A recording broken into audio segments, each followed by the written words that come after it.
I'm here today with Ajay Kela, the Chief Executive of the Wadhwani Foundation, which is based in Silicon Valley, California, and Bangalore, India. Thanks for joining us.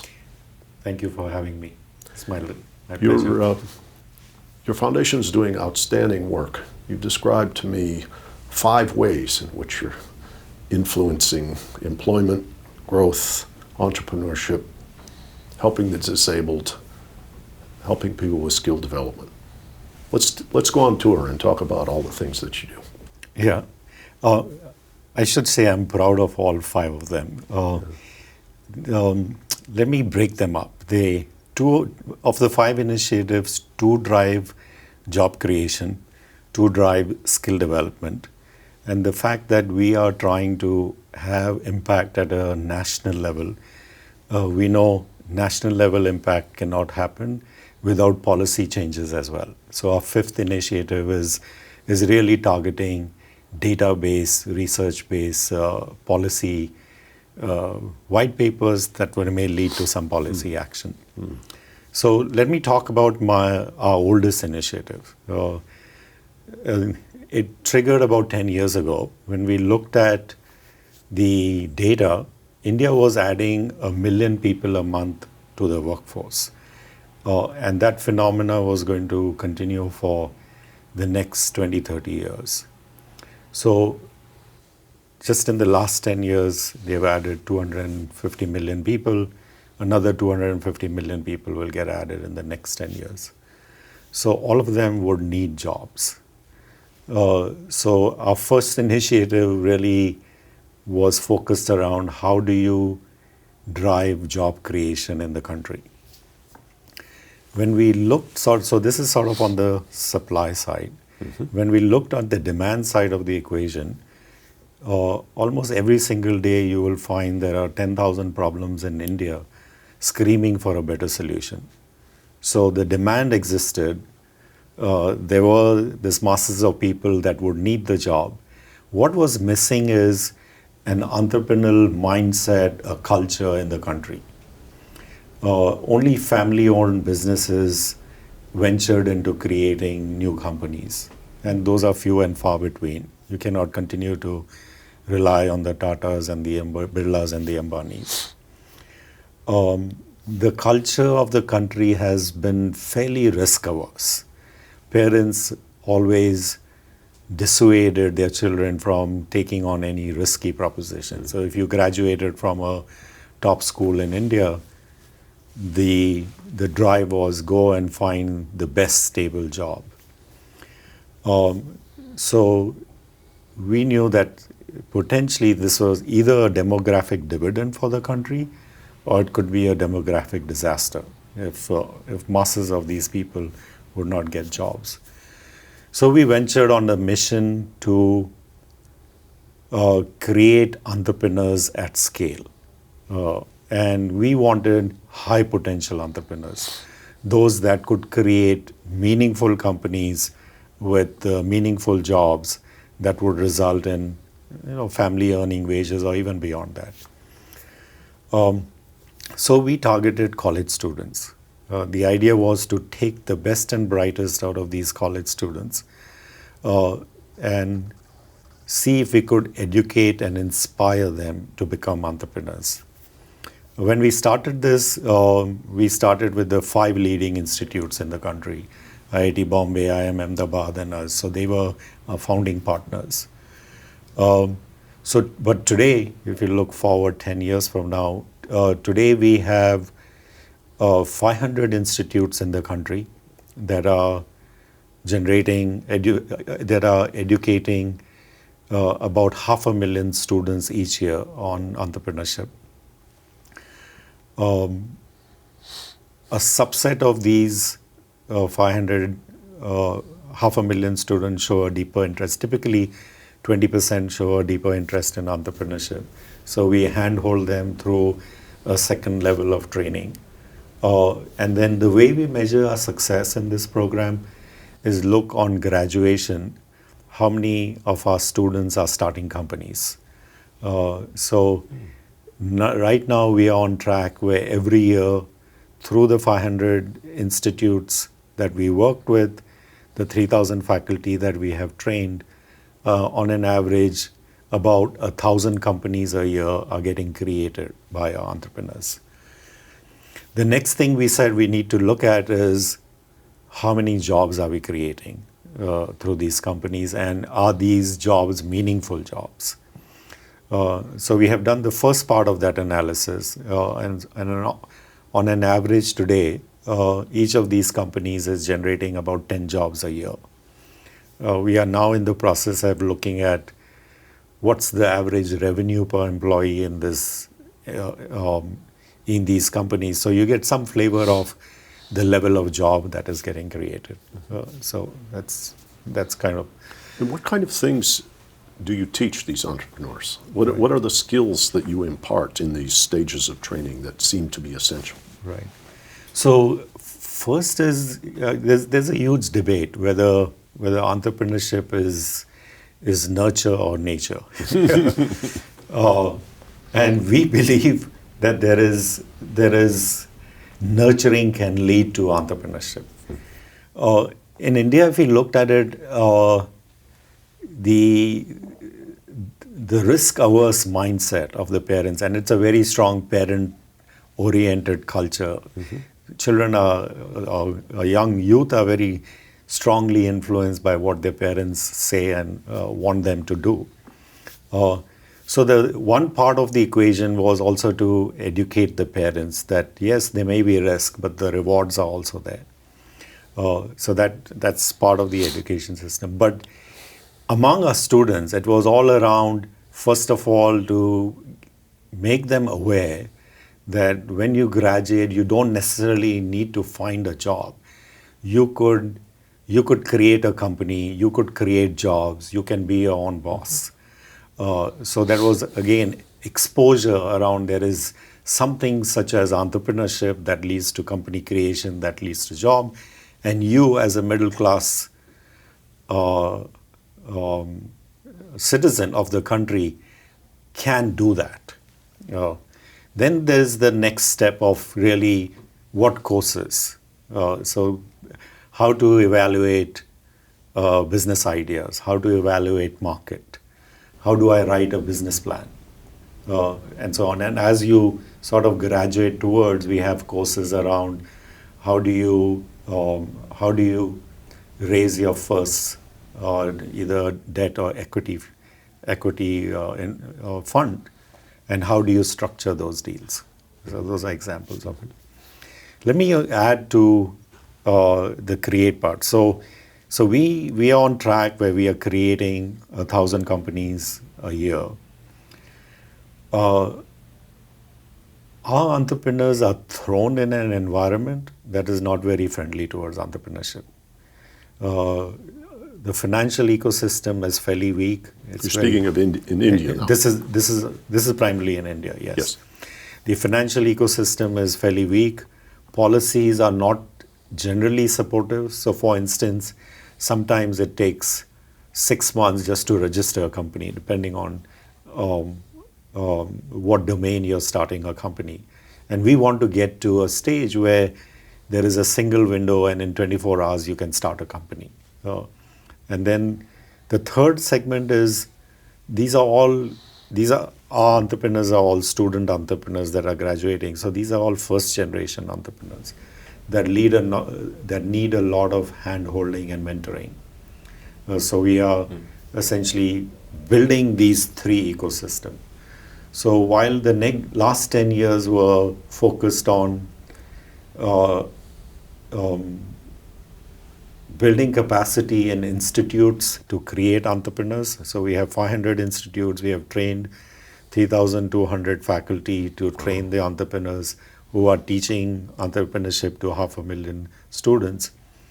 We now have shifted our focus from creating entrepreneurs to supporting entrepreneurs, because the create process is almost an autopilot. And the idea behind supporting entrepreneurs is to make sure that all those that are starting companies maximize their chance of success, especially in an environment that is not very friendly towards entrepreneurs. So we are working in those three ecosystems, working with the government on policies, working with the high net worth individuals in the country to become angel investors, educating them around what it means to be an angel investor. And then on the mentoring side, we now, just like we build capacity with institutes, we are building mentor capacity, where our goal is to educate and support 1,500 mentors in the countries, who can then connect with the mentees who are entrepreneurs so that they can guide them through the process. So that's sort of what's happening. You mentioned the role of parents. When I go out to Silicon Valley, people wear their failures like a badge. That's right. There's no stigma. That's right. And that is a subjective psychological norm. That's right. I would imagine in India, parents are not quite so celebratory That's right. about the prospect of failure. That's right. And if you can change that mindset in the young entrepreneur, That's right. that, how would I say, losing the battle is not losing the war. Absolutely, absolutely. Actually, more than the parents is the prospective father-in-law. So, no father-in-law wants to see their daughter married to a guy who's starting a company. That was it's too risky, you don't know what will happen, it's too unstable. So 10 years ago, entrepreneurship was a 4-letter word. Yeah. But fortunately, things have changed dramatically over the last 10 years, especially in countries like Bangalore and Delhi. You'll see entrepreneurship is flourishing.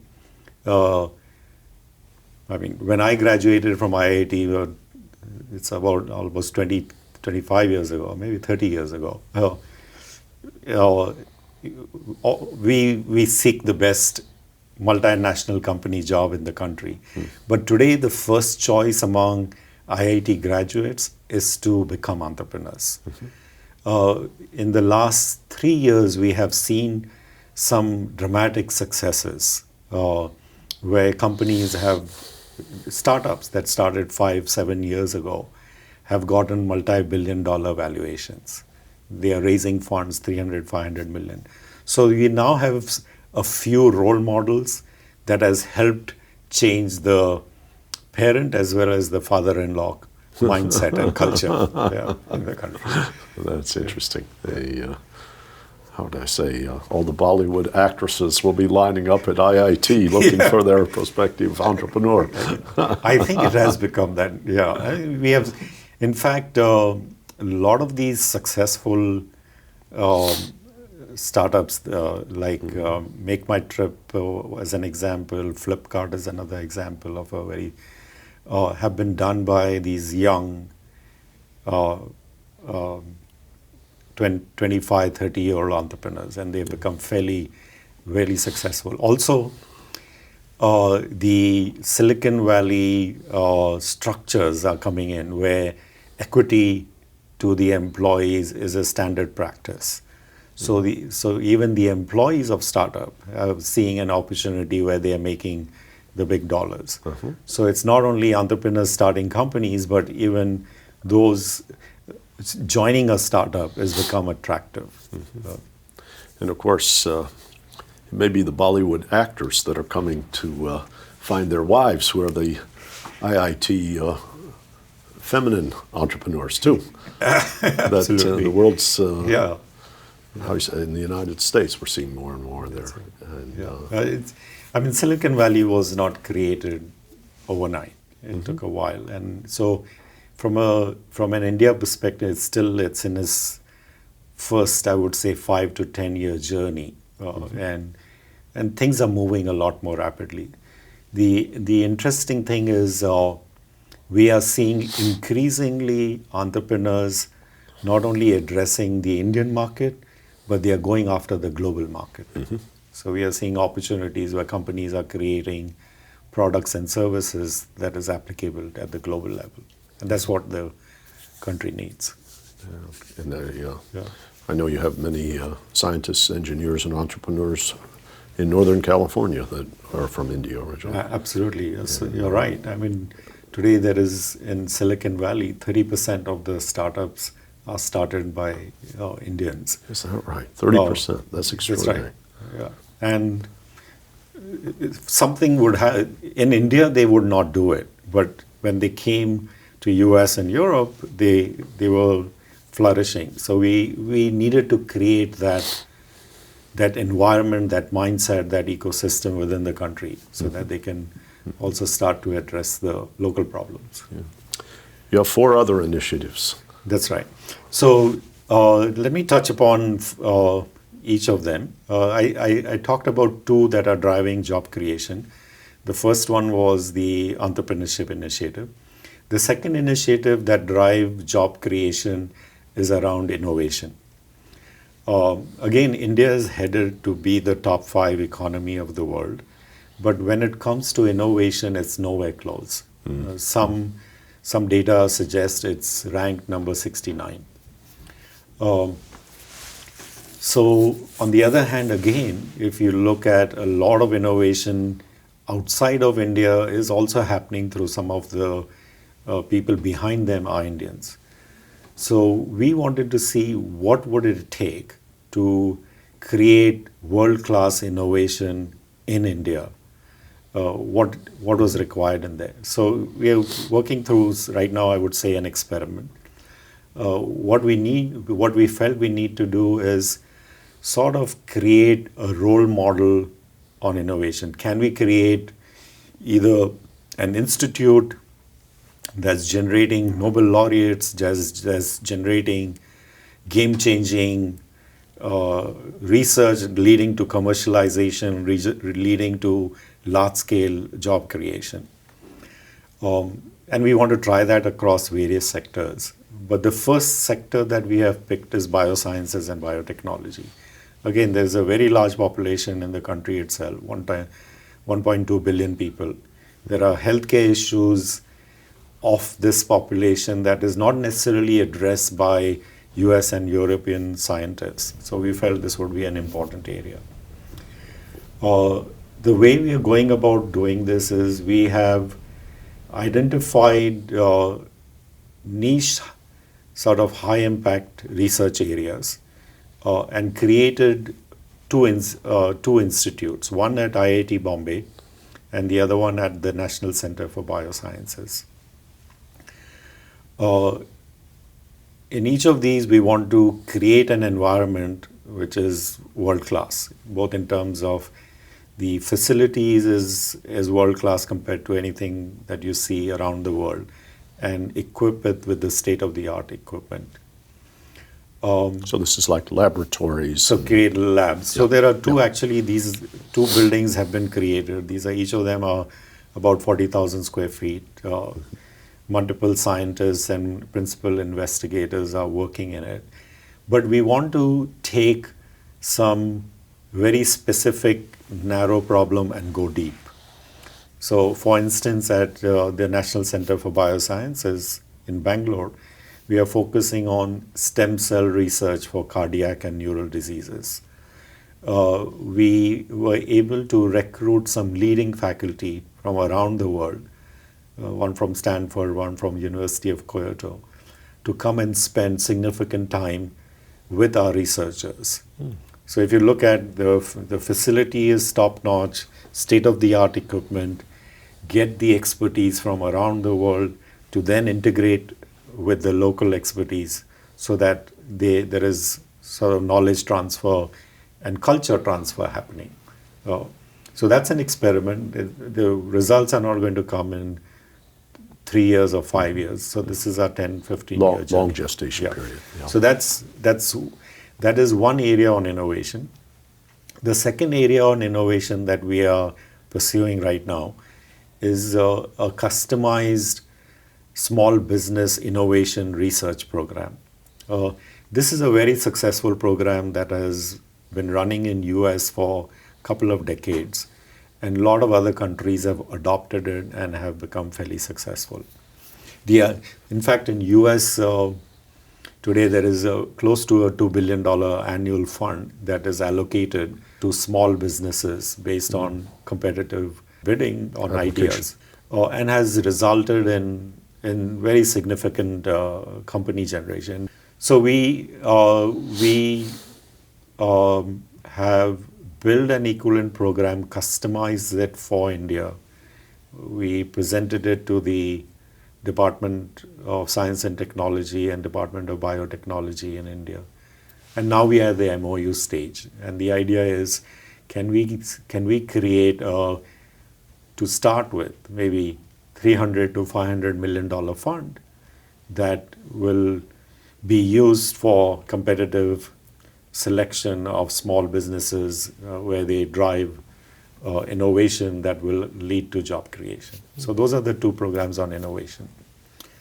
Let me switch gears and talk about the skill development initiative. Our largest skill development initiative is called the Skill Development Network. Our primary target there are on students and youth that graduate 12th grade but don't go on to college. In India today, about 9 million students graduate 12th grade. About 4 million go on to the 3-year, 4-year colleges in the country. So 5 million students are left behind. And in this day and age, just having a 12th grade education is not enough. So it's very important to sort of upgrade them. You need to look at, are there programs that they can be trained on so that they can earn family earning wages. And there are many such opportunities, things like paralegals, paramedics, banking sales agent. India has a $20 billion BPO industry, business process outsourcing. This is when you call United Airlines and you get someone at the other end. Yeah. That someone at the other end today is a graduate. You don't need a graduate to be doing that job. If you took a 12th grader, put them through 6-month, 1-year training, they could very easily do that job. Hiring a graduate is actually a mistake. They hire them, the expectations are higher in terms of compensation, so they are paying them a higher salary, but the attrition rates are close to 60%. So effectively, within a year and a half, the entire company is getting disseminated and you are rebuilding the company. But if you could hire a 12th grader and put them through these programs, they will be a lot more motivated. And you can also probably hire them at a lesser salary because the expectations will be lower. Across the world, there are many students that pursue an industry-linked vocational program and become permanent members of the economy. They never have to go to a 4-year college. It's very successful in Germany, for instance. Exactly. 60% of actually German high school graduates pursue vocational. Even in US, 46% of the US graduates are going to community colleges. Japan, that number is 40%.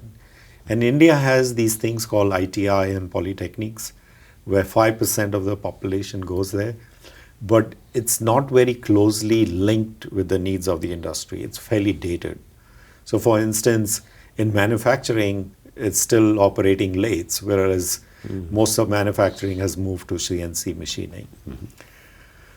So we worked with the government to convince the government that there was a need to create a certificate, a diploma, and an equivalent of, in US, an associate degree that would have upward mobility into the mainstream, but was aligned with skills, white-collar vocational competencies that industry requires. So the government has created a framework for all jobs. There are competencies that are defined that will either lead you to a certificate or a diploma or an advanced diploma. And we at the foundation, first thing we did was to basically work with the government to set up this parallel structure. They have done that. In the last 2 years, they have funded a pilot of about close to 350 community colleges that they are funding to start this process. We are using the existing college infrastructure in the evening so that you don't have to wait till these buildings are built. What the foundation is doing now is to say, in this day and age, we don't necessarily need to go back to classroom-based teaching and learning. We need to leverage the YouTube kind of technology. So what we are doing is looking at each of these jobs and what competencies are required and translating those competencies into videos, animation, gaming, and in some cases, regular text. You know, the production crew sitting behind us is grinning now because they see great opportunity for them working with you in this realm. We have set up a similar environment in India exactly to do these kinds of things. That's great. So, because primarily this target audience is not academically inclined and neither are they financially strong. Because if they were academically inclined, they were getting into the four-year colleges. Or if they were academically weak but financially strong, somehow they managed to get into a four-year college. So it was important for us to create something that would be low cost. So the idea here is really to take a job, produce best-in-class content that is learner-centric, where a lot of learning can happen offline. So even if you have joined an institute, while you're going to the institute, the lesson for the day can be learned through watching videos on your mobile device. And then when you do come into class, you're enhancing that learning, or 3 or 4 classes are now combined into a single class and you're reducing them. So that's an experiment we are trying. Our first experiment was with creating medical nursing assistants. So there we are working directly with a hospital. They brought in their subject matter expertise. We brought in our technology expertise. We created this content for nursing assistant. They have now rolled it out to 40 of their hospitals. And this year we are looking to roll it out to the other hospital chains in the country. And our target is to train 25,000 nursing assistants this year in India. Similarly, we want to identify somewhere around 10 to 50 current and future high demand jobs in the country and digitize them. One of the things I want to point out is while we were doing this in India, we discovered that there was a similar problem in the US. About a year and a half ago, Romesh had the opportunity to meet with President Obama. And before the meeting, we said, let's look at, is there anything we are doing in India is applicable here? And at that time, we found that the unemployment was about 8%. This was about a year and a half ago, almost 2 years ago. Youth unemployment was 16, and youth between 16 and 19 was 24%.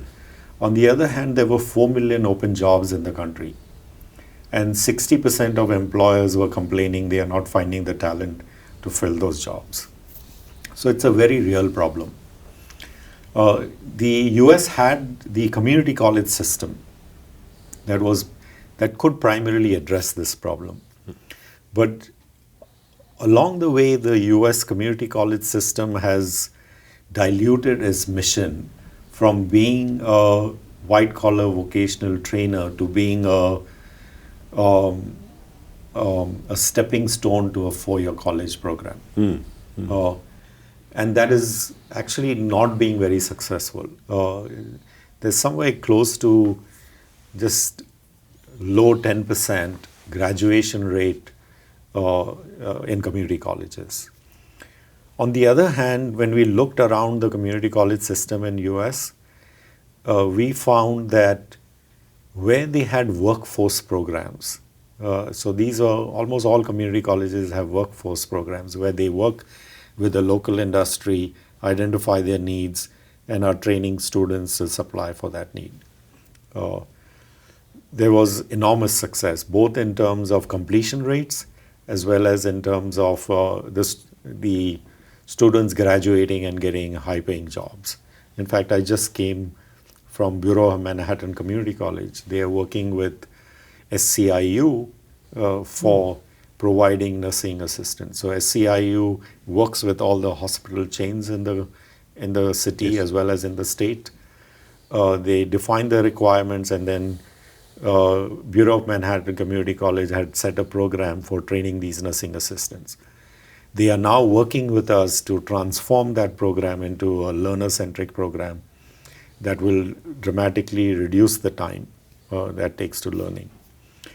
Our vision there is to change the way such programs are taught across the country.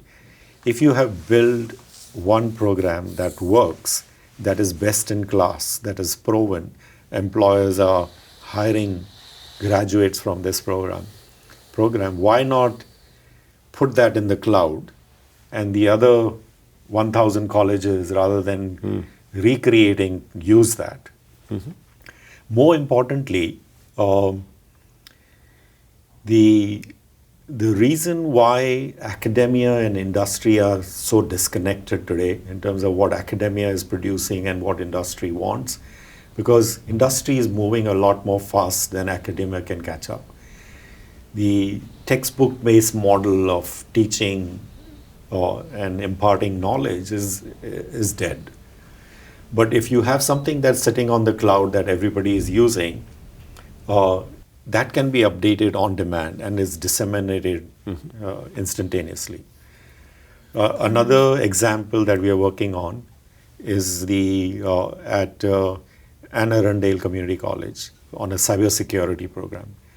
Cybersecurity is an example where the content potentially changes every day. And you can teach that through a textbook-based model. But here, we are building a cloud-based, on-demand, available across the same. So those are the three programs. Let me talk about another initiative on disability that I didn't talk about. Sure. This is primarily focused on the India population. India has about 76 million disabled in the country. About 3 to 4 million of these disabled are educated disabled. In corporate India, the disabled population is only 0.28%. So the corporate India has a blinder towards hiring the disabled. We believe that an educated disabled in India is a far superior employee than a normal employee. And the reason for that is they are educated, but in an environment like India where the transportation infrastructure and the education infrastructure is weak, they have made it to a 12th grade or a college degree. So they have shown tenacity, staying power, can-do attitude. Yeah. So they would be far superior employees than a regular employee. So we are making this pitch to the corporate India, saying this is a business value proposition. It's So not a people have charity. seen the fact that they've overcome obstacles That's right. is correlated with their capacity to be Absolutely. productive. And the good news is there are a few enlightened organizations in India that are hiring the disabled and are demonstrating this fact. Productivity is higher, attritions are lower. So our goal is to educate, to fill the gap between what they have today to what the corporates need. This is the equivalent to what the corporate training program would be, to place these disabled in corporates. Our goal over the 5 years is to place 100,000 disabled. 100,000 is still less than 5% of the overall population. But if we are able to demonstrate to these corporates that you hired 5 people, look what they are producing, they will go on their own and hire the next. You're changing the norms and you're Exactly. breaking down the aversions. Absolutely. So it's very similar to corporate India was very averse to hiring women a couple of decades ago, and now women form mainstream of corporate India. So that's what we want to change. So those are sort of all the initiatives. Yeah. that I talked about. Well, as I listen to you, there's a certain kind of daunting sensibility because the size and the scale of India is so vast. That's You're right. talking about 1 million jobs a month. I'm used to every month getting a little ticker on my phone that says the United States added 110,000 jobs. That's right. But you're in a country that's approximately 5 times the size of the United States. That's right. And with the kind of work you're doing, which you might call big, just because of scale, the capacity to affect mankind in a positive way is extraordinary. That's right. So Yeah. I just, how I say, I marvel at what you're trying to achieve, and it sounds like you're making very intelligent inroads in a number of different dimensions. That's right. Thank you so much. Yeah, I appreciate it. I think to solve these problems at scale, you have to leverage technology. You can't do it brick by brick, mortar by mortar. It has to be through clicks rather than through bricks. And that's what we are trying to drive, leverage technology. Yeah. Most of us have come from a very Silicon Valley background, who are part of the foundation that are doing this. That's great. Thanks for joining us. All right. Thank you very much.